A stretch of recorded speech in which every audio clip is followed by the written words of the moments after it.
السلام علیکم ورحمۃ اللہ وبرکاتہ۔ تمام تعریفیں رب تعالی جل شانہ کے لیے ہیں، جس نے ہمیں پیدا کیا، جو ہماری تمام ضرورتوں کو پورا فرما رہے ہیں، ہماری ضرورتوں کا خیال کرتے ہیں، ہماری حفاظت فرماتے ہیں۔ ہماری ہدایت کے سامان کے لیے اللہ رب العزت نے 1,24,000 کے قریب پیغمبر بھیجے اور اپنے محبوب مکرم حضرت محمد رسول اللہ صلی اللہ علیہ وآلہ وسلم کو سب سے آخر میں بھیجا اور اپنا دین اور اپنی رحمت کو مکمل کر دیا۔ لاکھوں کروڑوں اربوں خربوں درود و سلام علی محمد وعلی آلہ وصحابہ وبارک وسلم۔ اللہم صلی علی محمد النبی الامی وعلی آلہ وصحابہ وازواجہ وبناتہ وبارک وسلم۔ اللہم صلی علی محمد کما تحب وترضی۔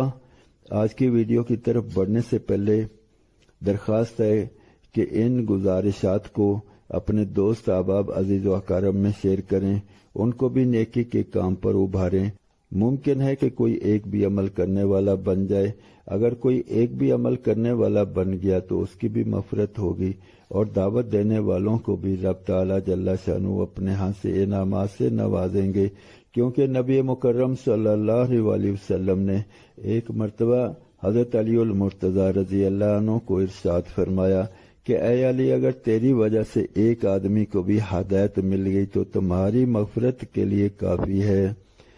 تو بڑھتے ہیں آج کی ویڈیو کی طرف۔ ہماری آج کی ویڈیو کا عنوان ہے تذکرہ حضرت عبداللہ ابن عباس رضی اللہ عنہ کا۔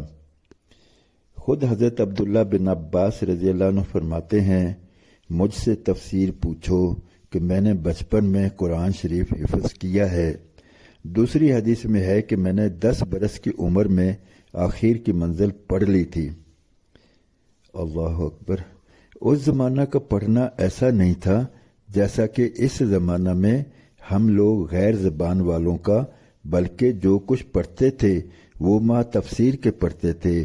اسی واسطے حضرت ابن عباس رضی اللہ عنہ تفسیر کے بہت بڑے امام ہیں کہ بچپن کا یاد کیا ہوا بہت محفوظ ہوتا ہے۔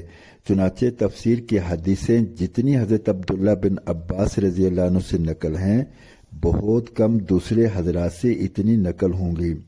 حضرت عبداللہ ابن مسعود رضی اللہ عنہ کہتے ہیں، قرآن پاک کے بہترین مفسر حضرت عبداللہ ابن عباس ہیں۔ حضرت ابو عبد الرحمن کہتے ہیں، جو صحابہ اکرام رضوان اللہ علیہم اجمعین ہم کو قرآن شریف پڑھاتے تھے، وہ کہتے تھے کہ صحابہ رضی اللہ عنہم اجمعین نبی مکرم صلی اللہ علیہ وآلہ وسلم سے 10 آیتیں قرآن کی سیکھتے تھے۔ اس کے بعد دوسری 10 آیتیں اس وقت تک نہیں سیکھتے تھے جب تک پہلی 10 آیتوں کے موافق علم اور عمل نہیں ہو جاتا تھا۔ حضرت عبداللہ ابن عباس رضی اللہ عنہ کی 13 سال کی عمر تھی جس وقت نبی مکرم صلی اللہ علیہ وآلہ وسلم کا وصال ہوا۔ اس عمر میں جو درجہ تفسیر و حدیث میں حاصل کیا وہ کھلی ہوئی کرامت اور قابل رشک ہے۔ امام تفسیر ہیں اور بڑے بڑے صحابہ رضوان اللہ علیہم اجمعین تفسیر ان سے دریافت کرتے ہیں، اگرچہ یہ حضور اکرم حضرت محمد رسول اللہ صلی اللہ علیہ وآلہ وسلم ہی کی دعا کا ثمرہ تھا کہ ایک مرتبہ نبی مکرم صلی اللہ علیہ وآلہ وسلم استنجے کے لیے تشریف لے گئے۔ باہر تشریف لائے تو لوٹا بھرا ہوا تھا۔ آپ صلی اللہ علیہ وآلہ وسلم نے دریافت فرمایا، یہ کس نے رکھا ہے؟ عرض کیا گیا، ابن عباس رضی اللہ عنہ نے۔ نبی مکرم صلی اللہ علیہ وآلہ وسلم کو یہ خدمت پسند آئی اور دعا فرمائی کہ اللہ تعالی جل شانہ دین کا فہم اور کتاب اللہ کی سمجھ عطا فرمائے۔ اس کے بعد ایک مرتبہ نبی مکرم صلی اللہ علیہ وآلہ وسلم نوافل پڑھ رہے تھے، یہ بھی نیت باندھ کر پیچھے کھڑے ہو گئے۔ نبی مکرم صلی اللہ علیہ وآلہ وسلم نے ہاتھ سے کھینچ کر برابر کھڑا کر لیا کہ ایک مقتدی اگر ہو تو ان کو برابر کھڑا ہونا چاہیے۔ اس کے بعد نبی مکرم صلی اللہ علیہ وآلہ وسلم تو نماز میں مشغول ہو گئے، یہ ذرا سا پیچھے کو ہٹ گئے۔ نبی مکرم صلی اللہ علیہ وآلہ وسلم نے نماز کے بعد دریافت فرمایا، عرض کیا کہ آپ صلی اللہ علیہ وآلہ وسلم اللہ کے رسول ہیں، آپ کے برابر کس طرح کھڑا ہو سکتا ہوں؟ خاتم الانبیاء والمرسلین حضرت محمد رسول اللہ صلی اللہ علیہ وآلہ وسلم نے علم و فہم کے زیادہ ہونے کی دعا دی۔ یہ تھے صحابہ کرام اور ان کی اولادیں کہ دین کا علم سیکھنا اور اس پر عمل کرنا کیسا ان کی زندگی کا ایک لازمی جزو تھا۔ یہ دراصل سارے کا سارا ماحول کی وجہ سے ہوتا ہے۔ جیسا ماحول اس وقت بن گیا تھا، ہر کوئی ایک دوسرے سے بڑھ کر نبی مکرم صلی اللہ علیہ وآلہ وسلم سے کچھ نہ کچھ سیکھنے کی جد و جہد و جستجو میں رہتا تھا۔